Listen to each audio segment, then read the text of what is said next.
Jules, kahapon nga, inisa-isa ni Pangulong Rodrigo Roa Duterte ang kanyang plataforma de gobyerno sa kauna-unahan niyang State of the Nation Address. Mas busisiin natin ang ilan sa mga pahayag ng ating Pangulo dahil kasama po natin ngayong umaga ang Chairperson ng University of Santo Tomas Political Science Department, Dr. Dennis Coronacion. At kasama rin natin ang former Deputy Speaker ng 15th Congress, walang iba kundi si Sir Lorenzo Erin Tañada III, isa ring FOI advocate. Good morning, sirs. Magandang umaga po sa inyo. Magandang umaga. Siguro first question ko kay Dr. Coronacion, pag-usapan natin yung consistency. Ano ba yung mga pahayag ni Pangulong Rodrigo Duterte na very consistent siya from the rally up to the present, especially kahapon po sa kanyang SONA?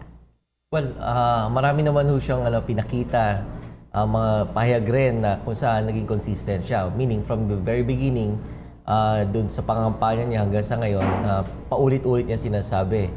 Tulad na lamang nung kanyang sa anti-drug campaign. So sabi niya, all-out effort to, walang hihinto at inuutusan pa niya lalo mga kapulisan na ipagpatuloy yung kanyang anti-drug campaign.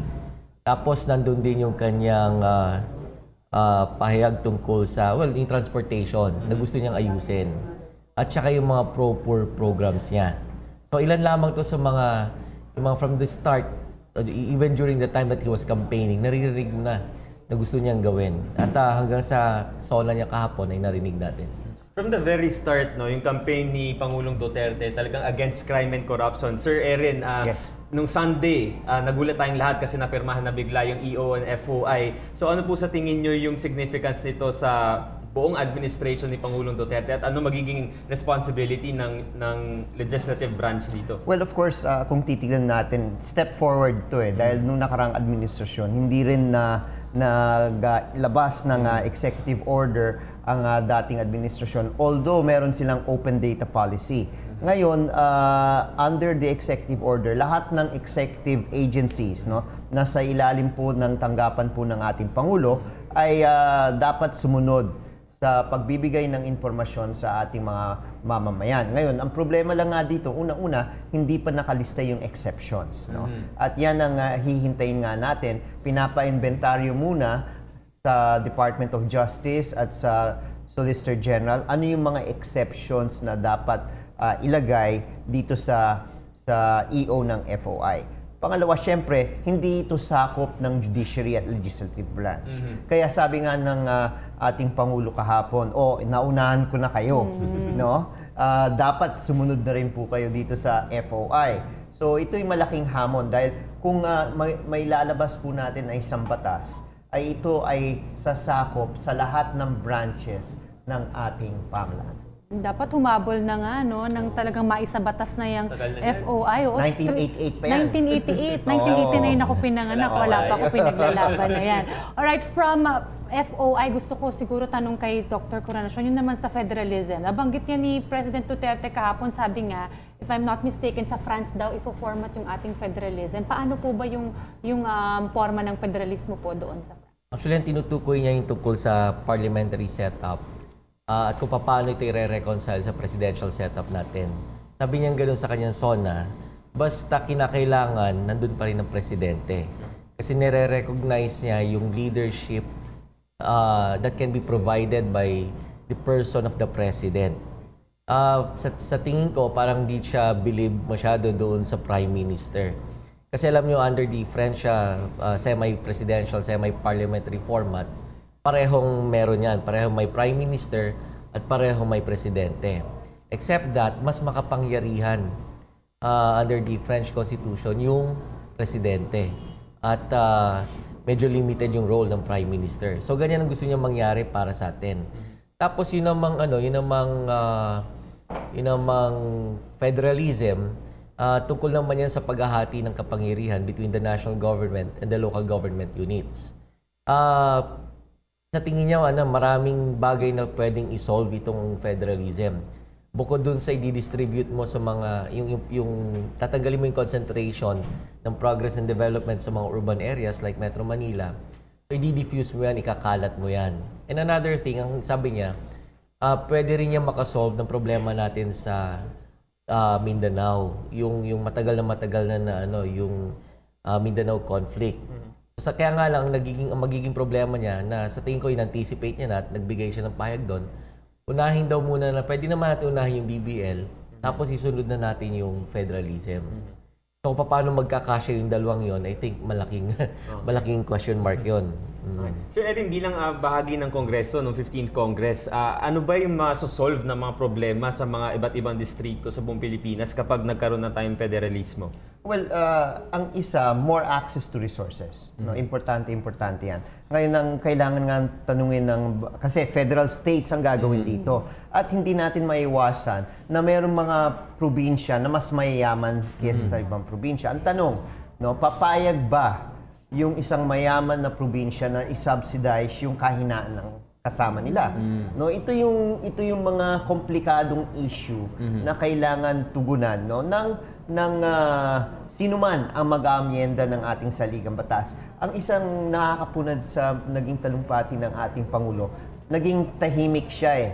At ito'y tingin ko yung hahabulin ng media. Walang problema sa usapin na kailangan pag-aralan yung federalismo. Pero ano yung mode in amending the Constitution? Hindi niya binanggit. Pero meron siyang mga pahayag, mas gusto niya ang kon-kon. No? Pero ang tanong ng iba, bakit hindi niya binanggit? Kung gusto niya yung kon-kon, dapat binanggit niya sa isa sa mga legislative programs niya, ipasa na niya yung kon-kon, ibato na yung federalism sa mga delegado dyan. No? Ngayon, yung usapin tungkol sa president, meron nasisilip kung bakit. No? Ayaw niya ng prime minister at mas gusto niya yung malakas na presidente. Dahil, no, kung meron ang prime minister ang magpapatakbo ng ating pamahalaan, ang pipili ng prime minister yung mga nanalong mga members of parliament. Wala na yung taong bayan. Sila na lang yan. At yung mga phenomena na nangyari katulad ni President Duterte na walang kapartido, walang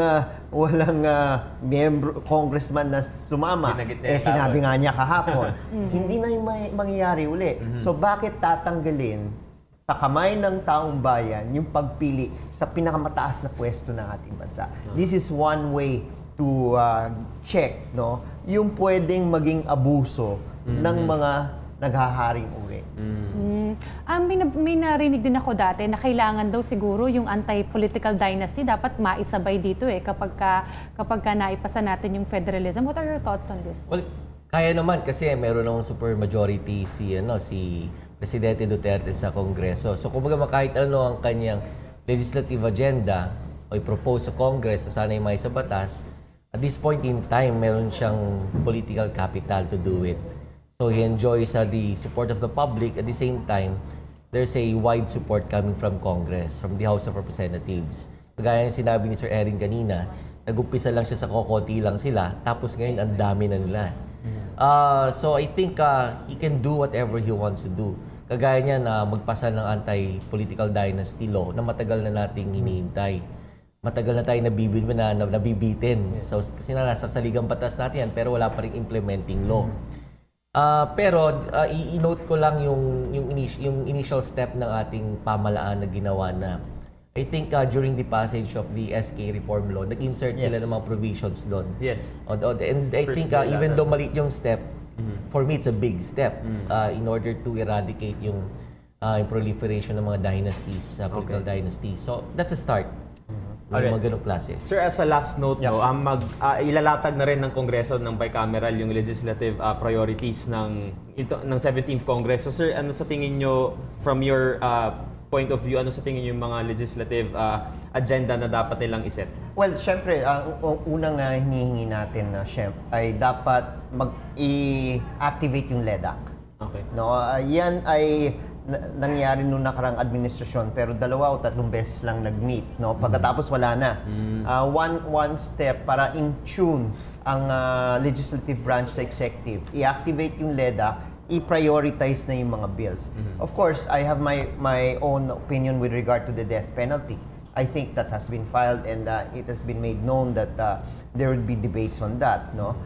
CONCON, I think, is a very important piece of legislation na kailangan may sa batas para mahalal na natin yung mga delegado. No? Importante. Yung kailangan sa BBL.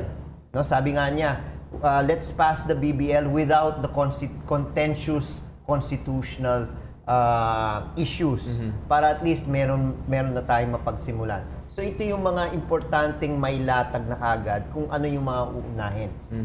On October, we have upcoming Election. SK and barangay elections. Matutuloy ba ito o isasabay sa paghalal ng mga delegado sa CONCON? Ito yung mga issues na kailangan mabilis dahil isipin natin, ang COMELEC walang ganong katagal na panahon Yes. no, para maghanda sa halalan sa October. Alright. Alright, ang sarap ng ating kwentuhan. Maraming salamat po. Dr. Dennis Coronacion, Chairperson ng UST Political Science Department. And former Deputy Speaker of the 15th Congress, Sir Lorenzo Erin Tañada III. Thank you so much. Thank you and good morning. Ako po si Cathy San Gabriel. Subscribe na sa PTV YouTube channel. I-click lang po ang subscribe button.